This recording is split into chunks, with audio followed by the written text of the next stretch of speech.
തുടങ്ങി.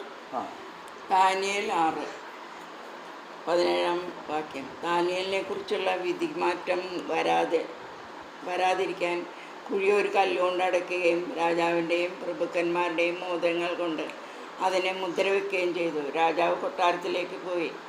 രാജാവ് അതിരാവിലെ എഴുന്നേറ്റ് സിംഹങ്ങളുടെ കുഴിയിലേക്ക് തിടുക്കത്തിൽ ചെന്നു. ദാനിയേലിനെ ഇട്ടിരുന്ന കുഴിക്കടുത്ത് ചെന്നപ്പോൾ ദുഃഖം നിറഞ്ഞ സ്വരത്തിൽ രാജാവ് വിളിച്ചു ചോദിച്ചു, ദാനിയേൽ, ജീവിക്കുന്ന ദൈവത്തിൻ്റെ ദാസ, നീ നിരന്തരം സേവിക്കുന്ന നിൻ്റെ ദൈവം നിന്നെ സിംഹങ്ങളിൽ നിന്ന് രക്ഷിക്കാൻ ശക്തനായിരുന്നു.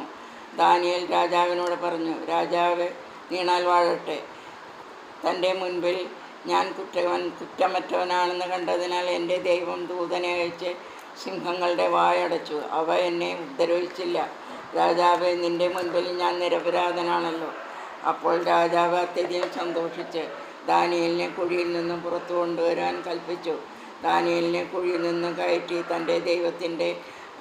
തൻ്റെ ദൈവത്തിൽ ആശ്രയിച്ചിരുന്നുകൊണ്ട് അവന് ഒരു പോറൽ പോലും ഏറ്റതായി കണ്ടില്ല.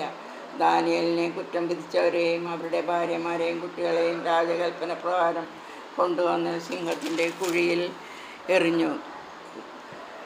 കുഴിയുടെ അടിയിലെത്തും മുൻപ് സിംഹങ്ങൾ അവരെ അടിച്ചു വീഴ്ത്തി അസ്ഥികൾ ഒടിച്ചു നുറുക്കി.